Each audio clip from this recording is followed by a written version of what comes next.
Hi, this is Gabby Ortiz, and you are watching the Three Count Podcast. Weighing in at an unbelievable weight that you might hate, but you can't even During high class, we trying to drag ball it. Well, now, you guys know what this means. This is now entering 201. And I'm your host, Clifford Red Dawg Miller. That's right, the man that leads you up this mountain called wrestling. But like every good Sherpa, which, by all these episodes, you should probably call me. It's never about me, but it's about who's entering the ring. So who's entering the ring today? Well, this girl can be found on the West Coast, the East Coast, up north, down south, AEW. You can find her at SWF. You can find her pretty much everywhere. She's also, blowing kisses to maybe one three-letter man, MJF.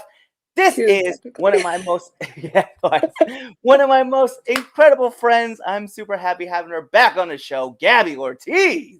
Hey! Hey. Yo, on What's the real up? though, what is up? On the real, you have been like we were saying right before the show, right? You have been like traveling. Like I've been watching you just everywhere you've been posting something new, right? I'm here, I'm there, I'm going to this place, I'm going to that place for tonight. You are legitimately like just tearing down walls. Yeah. Sometimes it doesn't feel like enough though. Like sometimes I feel like I'm not doing enough. Like I should be doing more. Like I look at girls like Willow and Trish and like Layla, Masha, and I'm like, I need to be doing a little bit more. But yeah, thank you. I like that. That's the perception. It sometimes doesn't feel like my reality, but I think it kind of is, though. I mean, I'm doing something that not a lot of people are doing. So right, and I think about it too. Like even for like me, I look back and like a lot of the kids that I knew from like high school. Well, we're not kids, but a lot of the people that I grew up with from high school, like they're not doing the things that they wanted to do. It's not like people grew up and were like, man, I can't wait to be such and such.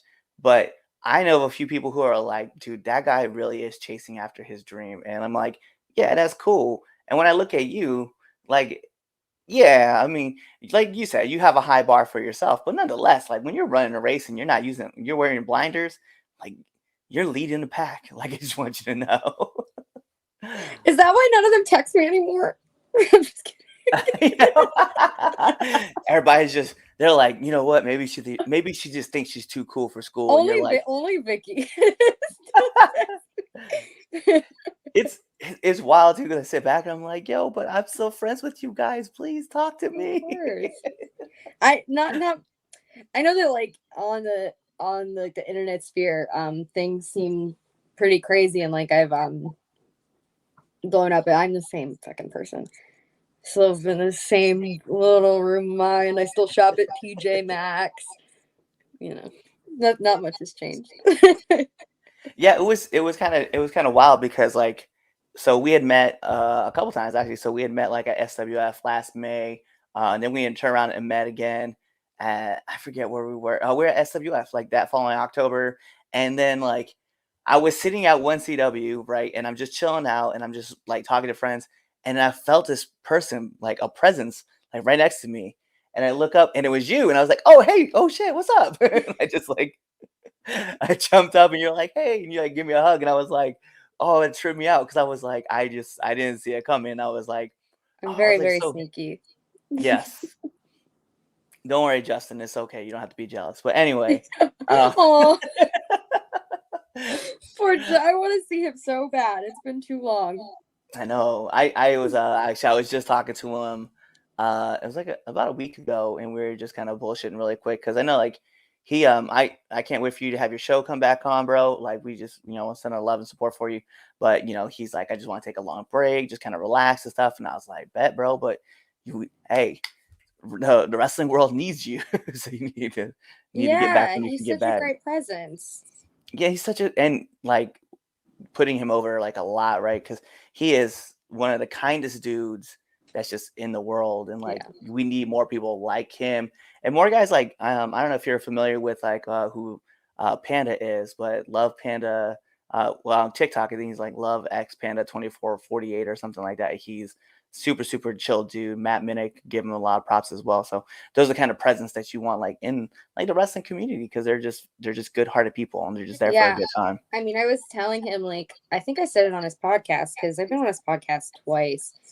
The second time was right before I was on your podcast the first time. And I was basically saying to him, I'm like, you guys are keeping wrestling alive right now, like independent wrestling alive right now, because we didn't have the resources to do the Thunderdome or have a whole arena in Jacksonville to run shows.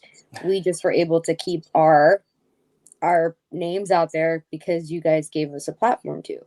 That was really like the only way we were able to do that for a while. So I gave him props for that, and I thanked him, and thank you obviously for what you do. To give us like even more of a platform and be able to show more of who we are outside of the ring. It's very nice. Yeah, and it was funny because it was like a year and a half ago, right? So we were still full transparency for those who are watching this, or maybe those longtime viewer fans. Most of you guys know we were running that show on Skype. Like that's how we were doing a lot of our interviews. And then we moved over to Zoom and we were like, yo, this is cool, but we just wanted something kind of like more professional looking. So we went to StreamYard and like now so much has changed. And it's curious because I wanted to talk to you, right? Because like I said, like you watched a lot of things change and mature. And I'm just curious, like when you see that person come up to you, right? And maybe you met them like day one-ish, or they were like still relatively new in the business, but maybe you haven't seen them for like 2 years, and they come back to you and they ask you, they're like, hey, like I've been in the sport for like 2 years. What are kind of the expectations that you're looking for from that individual to be able to tell you that they're on the right path? I'm not super like, I'm not like a stickler for like perfectionism or anything like that. Or like, um, I don't I don't love putting expectations on people, because I don't like expectations being put on me, because it's like a scary place to be in. I just want to know if you still love it. Are you still having fun? Has anybody crossed you in a certain way that isn't okay? Um, and I,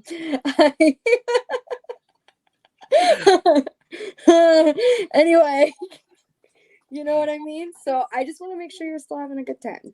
That's my thing. And like, can you back up? Cool, good. You're on the right track. It's kind of appropriate that you would ask me, has anybody crossed me? And I think we both know the answer to that question pretty well. Yeah. as well as I know for you. Like I know that to be true. Yo, I have to ask though, right? Because like you're still relatively having fun. Obviously, you're having a lot of fun, but I want to ask this question, and you can open up about it, you cannot. But you were in the ring, right, with another incredible presence on AEW Dark, right? And I remember like you came up to me and you told me, you're like, yo, I'm gonna be on Dark. I'm kind of nervous. And I was like, nah, don't be. I was like, everybody is on your team. Like, and I think about that for myself too. Like, they're there to support you, right? Because they know, like, when you're on Dark, it's your first time. You're probably pretty nervous, but you got to be in a ring with Thunder Rosa.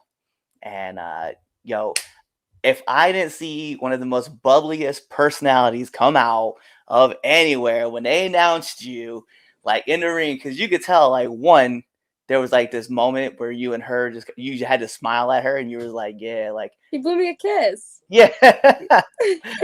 Because you could tell. Well, I mean, she genuinely is one of those people too who is like out there and telling people like, yo, she's all about the Latina community and like supporting that community.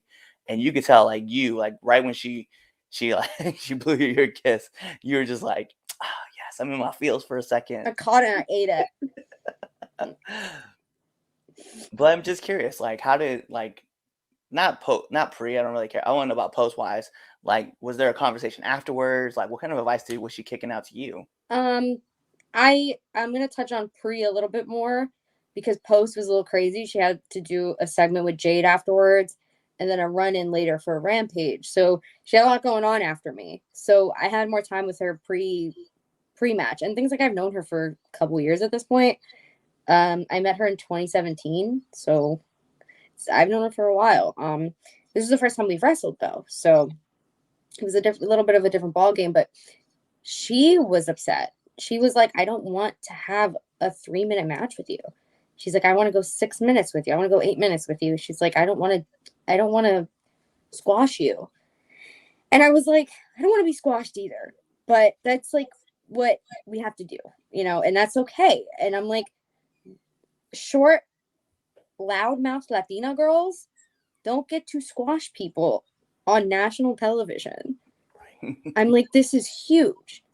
I'm like, I'm honored to do this, and I'm honored to like be somebody that can like help you get to that next stratosphere, because that only helps me. That only helps other like fucking sorry. Like No, it's fine. that only helps like other like scrappy Latin girls that have always been told you're too loud, you're too fiery, you're this, you're that. Like, yeah, I am.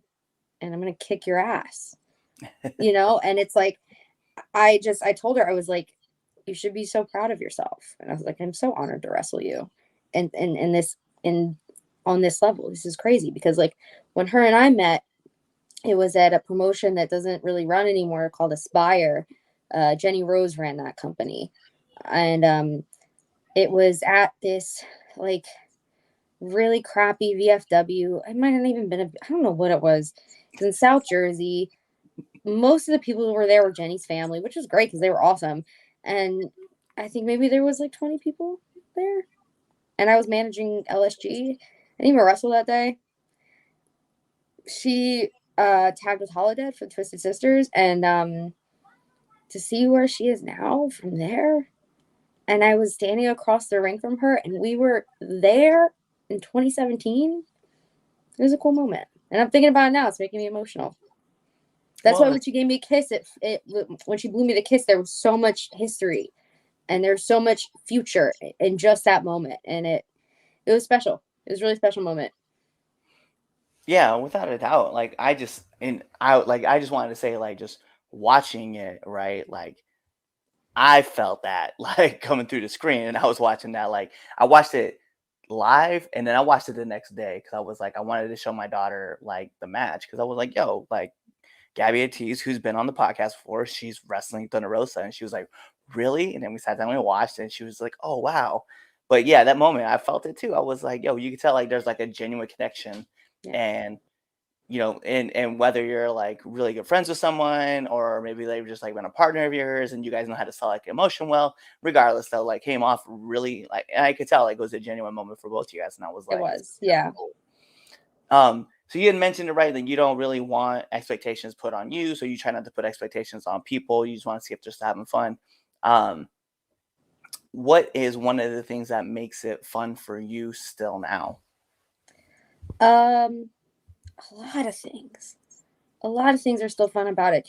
And I'll be honest with you, like sometimes it's hard to like, when I have show days, I'm like, oh, dude, I gotta leave this my princess bed.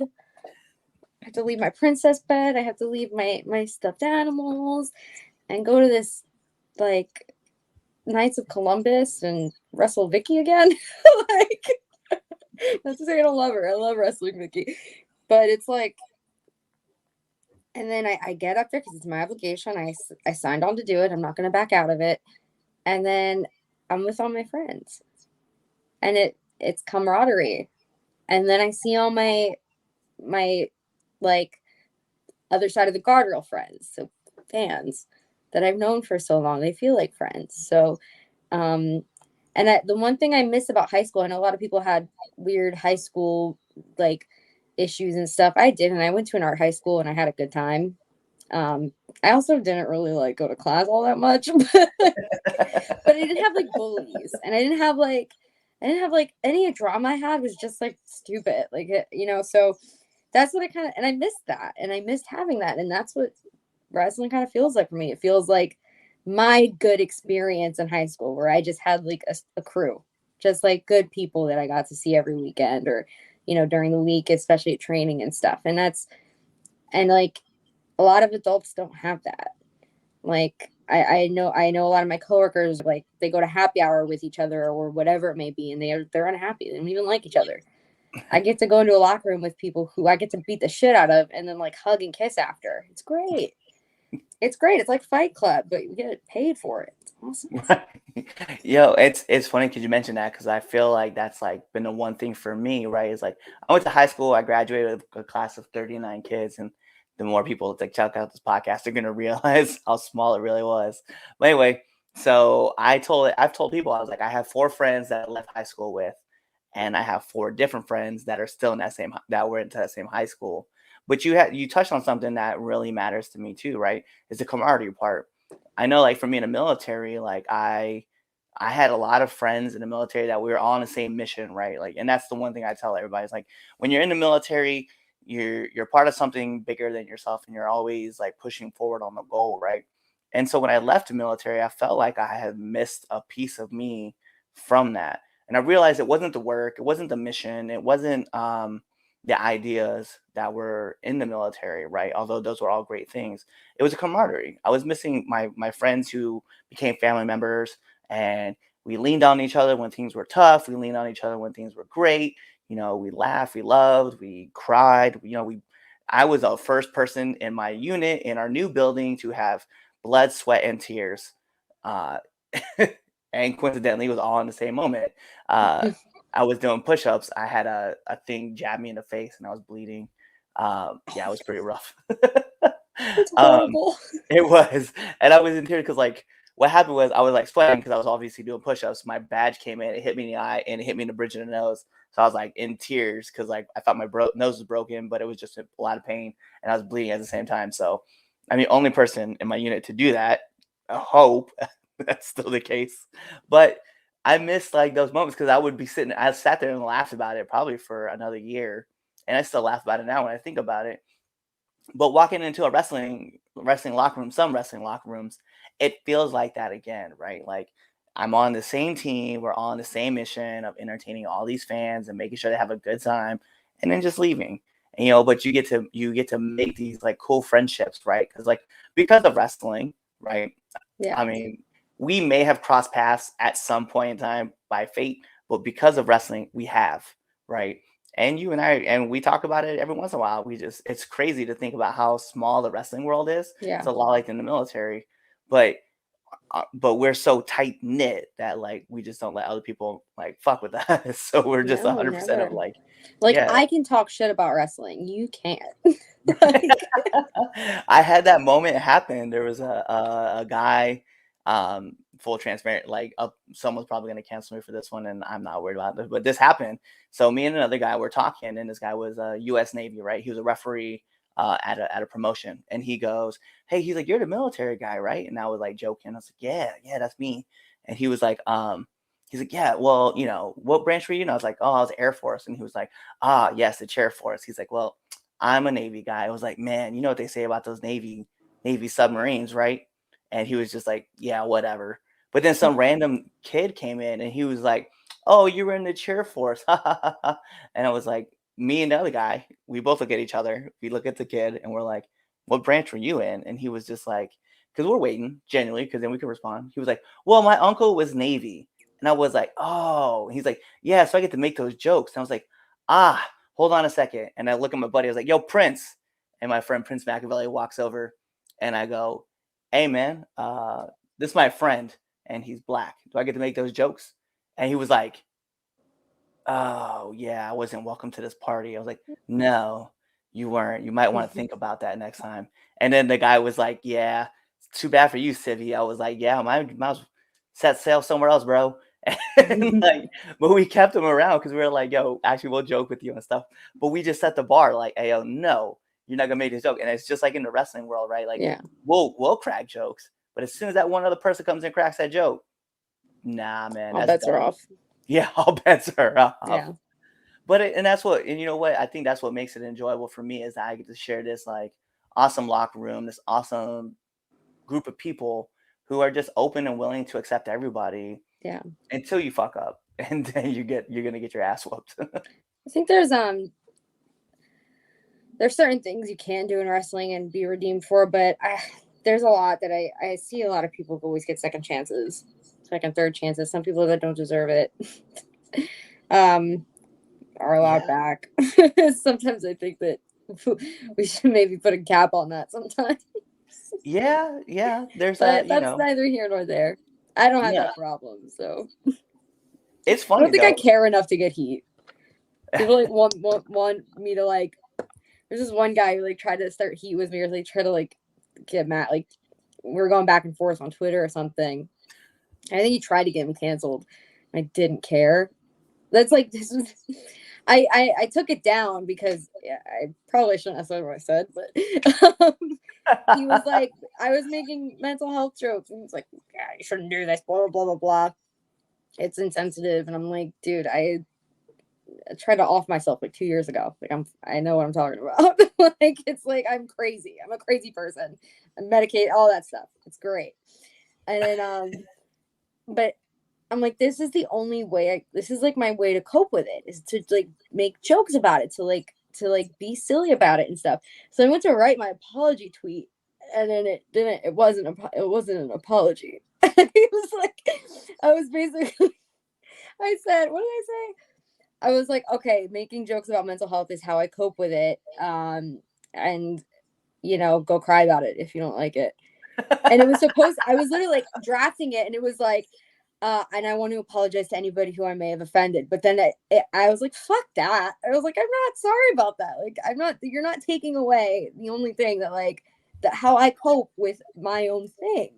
Right. Like, so, people try to have heat with me, and I don't think that's real. Like, no, I don't have time for that. And even like the way you explain it, right? Like that's how you cope with. Like Yeah. I can understand because I'm a high functioning. I have a high functioning anxiety disorder as well as PTSD.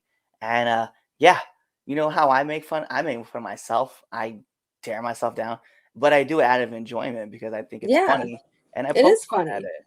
Like, And I do understand where people get upset, and I'm like, yo, I won't make fun of you because that's fucked up. But I'm gonna make fun of myself, and exactly. I wasn't don't making talk about fun of me, the guy. right? I was making fun of, like, I think it was a Kanye West joke. Mm. And then That's what you're supposed to punch up though. Like you can do that. I agree, the guy's a fucking billionaire. I have like $20 in my bank account. Fuck you. Like, like I can make fun of. I wasn't like talking about somebody that can't defend themselves. So, Right. and like Kanye West is gonna even see it. He was basically like, "Oh, Kanye West might not see that, but your other like bipolar friends will." And I was like, "Yeah," and I hope they know I think they're crazy asses too. like whatever. Yeah. I'm I gonna get totally. myself in trouble, and then it's not gonna be fun one day. But I don't care. Yeah. It's the way for me to like. I'm very open about like my mental health issues, and I tell people Yeah. all the time like that's something that's very important that we have to have like that constant communication about like, hey man. And I know this show normally is speaking about like growth of wrestling, but you can also have a growth of a person. And obviously, we are having that conversation. You guys are just along for the conversation, so you can be mad, I yell forgot at other the people have to listen to this. yeah, yell. People get yell at us. That's fine. I do it all the time. Don't worry. When I listen to somebody else's podcast they're interviewing, I yell at them all the time. But I think about it like I'm a big advocate for like mental health, right? Me too. And I think however you cope with it is how you're going to cope with it. And whether you make fun of yourself about it or you continue to reach out and just let people know like your story or whatever, regardless.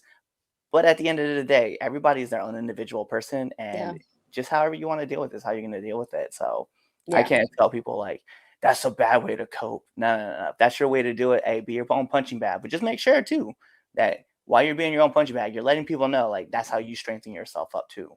Yeah. I mean, like, getting a diagnosis and being put on medication and staying on top of it and stuff, and not just letting my mental health decline again and spiral again like it did when I wasn't taking care of it, has been extremely empowering.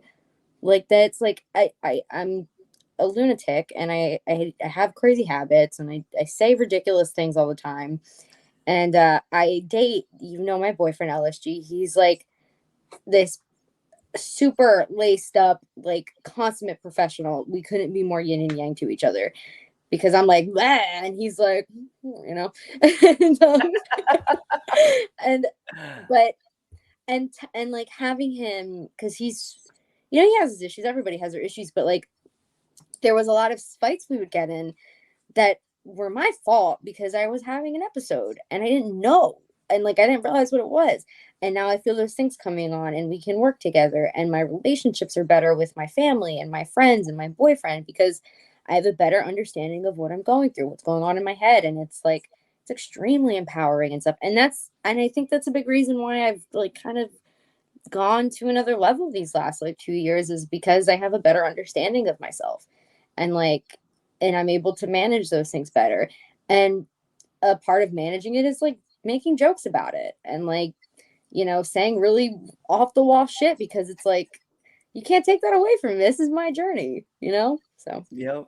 And I think that's where it like evolves for me. Like even with like the character Red Dog, right? Like yeah. I know that a lot of people will see this name right here, okay, and they're like, well, that's like I've gone through like this journey where like my character started off like the super serious kind of like soldier, like militaristic dude, and then like I got it handed to me and was told like, hey, this is how you should perceive yourself, and I was like, you clearly don't hang out with military guys because yeah, we may look that way, we may talk that way, but if you saw us behind the scenes, you'd be like, who the hell is that crazy dude? Hmm. And I find myself like getting more in touch with like the comedy side of like my character, which is more kind of like a Deadpool side. And I think I don't want to say dealing because that's not the right word, but understanding like who I am and being able to turn up that aspect of me to 100 to include the crazy shit that I may say. I think a lot of people think that I come up with this shit and like we'll sit it in a bank and just like, oh man, when that's funny, I'm gonna say say this thing because I talk a lot of shit in the ring. Off the cuff. Oh yeah, off the cuff all the Yeah. time. Like I was talking shit to Patch, right, at an Mhm. event, and I was like, I saw him, and obviously, he has his patch, and I was like, oh, scurvy, the one sows the seas, and he was like, I ever heard that one before. I was like, hey, it's okay, you can't pronounce my name right because half the letters are missing when you're like this. Yeah, but I love Patch, by the way. But I was just like, there's just so much fun stuff that I just come off the cuff with. I'm like, it's because I can relate to more of who I am Yeah. with the comedy side and the dark comedy at that. Like It's the some best stuff gets a kind. little right. But there's also, things like with you, you've gone through like these incredible journeys, and I'm just curious, like while you were like kind of making headway about like who you are, who you're gonna be in the wrestling community, like when was that moment that you just had that like instant click, like I get it, and then you're just taking off? I'll let you know when that happens. So it hasn't happened. It still hasn't. I don't know what I'm doing half the time. No, I think maybe that moment was New Year's when they were like, "What's your resolution?" And I was like, "I don't got one. Just gonna get weird with it." and then that happened, and then the Thunder Rosa match happened, and then the meme happened, and then the MJF thing happened, and then the PCW Ultra booking happened. A bunch of stuff when I just was like, we'll see what happens. Let's do it. Bring it No, on. you know what's weird is that in the wrestling community, things happen so fast. I forgot about the meme. And I I don't. remember seeing it pop up on my timeline time after time after time after time. And I was like, I know who that is. Okay. The meme I said like to Geo, to LSG, I was like, when it was like getting like circulated and stuff, I was like, this is gonna die down in a few days. Like I'll stop seeing people like make weird comments about my butt in like a day or two. Dude, someone posted it yesterday under like a friend of mine's. They didn't tag me or anything, and it was just like a reaction, like image, and I was like, it's been like 3 weeks. Like this isn't going anywhere anytime soon. Cool. Gotta live with this now. But if you don't know it's me, you don't know it's me. But if you know it's me, you will tag me in it. And I made an Instagram story where I was like, hey guys, I've seen the meme, stop tagging me in it. And then I deleted it because I was like, oh, I don't want to be a bad sport about this. Like I'm trying to be a good sport. There was like a second where I was like, this is like a really annoying. But then I was like thankful for it, especially since when I went to back to AEW and AC when I did the MJF segment, I was in the back with Thunder Rosa and we talked about it. We made jokes about it. I was on her Patreon vlog and she interviewed me about it. And she was like, this is the face. the butt picture. So the cool thing about it is like no one's been mean. Everyone's been Right. super. There was like one guy that was like, "Oh, you think you deserve something because the picture of you went viral on the internet." One, yeah, I do think I deserve something. Two, shut up. Three, everyone else is super cool. Why do you got to be weird? Because everyone's been really funny and like nice about it and like being like, "Oh, that's Gabby," like, you know, helping me build my name up because people are like, "Oh, who is that? Like, whose butt is that?" And they're like, "It's Gabby. She's more than an ass. Like, she's a huge ass, but like she's also like a good wrestler. Like, check her out." Yeah, that's the thing. I saw it too, and I've shared it over to the 3 Count our group page, our not our group page, but on our messenger chat. And I was like, "Yo, this is Gabby." I was like, "She's one of our guests and stuff." And I was like, "This is super cool that we get to chat with her and stuff like randomly." So it was definitely one of those moments where I was like, "Yo," and I was like, and I was happy for you. Maybe it sounds weird to say it like that. I No, was it's very happy because I fine. was like, "Yo, she's having a moment. Like this is her thing, right?" So, and then not even like a few weeks later, there you are with MJF, and I was just like, and she gets to have another one. And I'm just like, I'm genuinely that guy that's like I'm a cheerleader for everybody else. I'm like, yo, get your moment, get your thing, do your next move. I was like, I get hyped seeing everybody else get successful because that at that point for me, I don't think, man, I want to be like them. I was like, no, I'm going to get there and I'm going to do it myself and get that. Mhm. So I did. I'm super elated seeing like all the stuff that you have going on for you and all the success that you're running with. I'm trying, man. No, I'm not. I'm actually not trying. This weird shit's just happening to me. You threw caution to the wind. You're like, you know what? No resolution this year. I'm gonna let it ride. That's I'm gonna see what dude, happens. it's exactly what I did. And this has been my craziest year so far. And it's February. Like, I can't even imagine what the rest of 2022 has in store. Like, I hope this isn't like a peak. That would suck. But if it this is just to like illustrate what's to come, it should be a fun time. It should be really fun this year. And I'm like looking forward to all the stuff I have coming up. And the Monster Factory has a huge project coming up that I'm a big part of. I'm really excited for that to start getting off the ground. And that's probably that one project I think is the only thing that like I'm actively like working on and not just like letting it happen and like seeing where it goes. Like this is something that it begs the question, like if I made as much of an effort on everything that happens, like like I could probably be a lot more successful. But I have ADHD, man, and like I don't have my Vyvanse prescription anymore. Uh, I, I'm hoping to get that refilled soon. I made that resolution, that non-resolution, when I wasn't taking my medication. So I think it's just like a perfect. I'm being very vulnerable. Yeah, I think it's just like a perfect. I'm being vulnerable because it feels like I'm just talking to a buddy. Like it doesn't feel like I'm on a podcast. Well, I am talking to a buddy, but it just Yeah, I was like but a it's like buddy. other Like, people are gonna hear it, so it's like weird. But no, it might have been for it was like pure Gabby, like to be like I'm not. Or LSG was like, oh, I'm gonna lose this much weight. I'm gonna do this. I'm gonna do that. And he's like, what's your resolution? I was like, not shit. I was like, I'm gonna hang out. I was like, I'm gonna see what happens. I don't even know what I was gonna say. that's all If right. I get back on my medication, which I'm hoping to do soon, I think things will be a lot more cohesive and I'll probably get a lot more done. Or maybe it'll have the opposite effect where it's like, I don't know.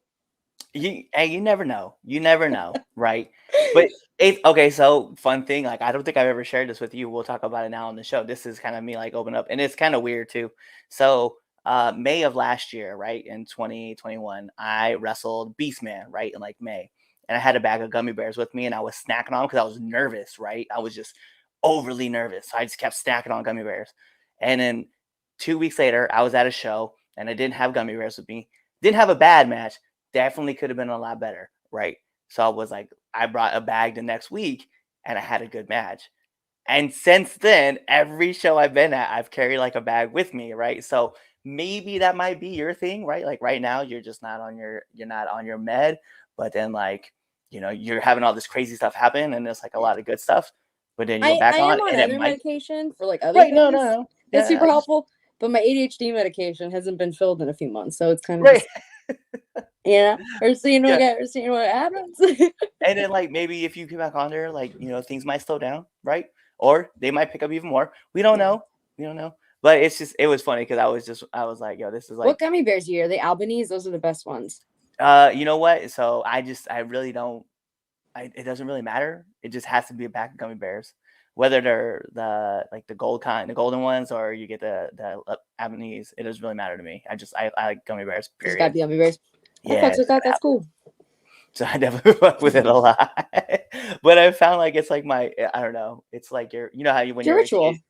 Yeah. And it's like your teddy bear, right? Like I guess the Yeah. gummy bears, teddy bears. But it's like that. You just hold on to it and you just like rip with it. So I'm like, this is my thing. That's Uh awesome. yo. So that being said though, like we normally play a game on this show called Pin Submit DQ, right? And I'm this gonna get is in how it trouble. works. Yes, I'm gonna fire off 3 names at you, right? Um, and you can either pin them, submit them, or DQ them, right? So, first 3 names that we're gonna throw out there because I know these. I'm gonna know all these people. Are these people I know personally, or are they like just like No, superstars? Like what's no, they could be superstars too. I haven't really thought because randomly, like I said, I don't.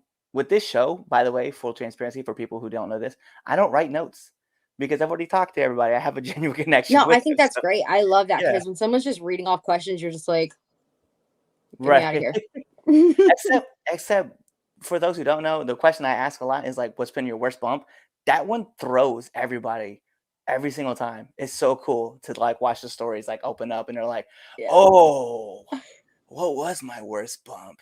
And then they think about it and they're like, "That's a good question." Then they come back and give me like some crazy story. I'm A like, lot of them don't remember their worst bump because it was their worst bump. So because it was. I've it's like, had what? someone tell me that they took a bump. They don't remember what happened. They just remember going like over a top rope and then just waking up and they don't know what happened between like that part. So they're That's like, that's scary. probably my worst bump. Yeah. So I'm gonna fire off 3 names at you. You're gonna know, you'll know the names, but you can either pin them, submit them, or you're going to DQ them. So our first 3 names we're gonna throw out is a person you all know, the Vivacious Vicious Vicky, as well as Vanity, and as well as Riley Shepard. All right. Pin Vicious Vicky because I haven't been able to pin her more than once. So uh she's my best friend, but she's also the bane of my existence. um Submit Vanity because she's hot, and I think that'd be kind of hot. DQ Riley. I love her, but she was like what she was my first match ever. So it's Nice. I think we've moved past each other at this point. So. All right. So the next ones that we're gonna have, right? So we'll throw it out there. We've got Jade Cargio, we've got Thunder Rosa, and then we've got Julia Hart.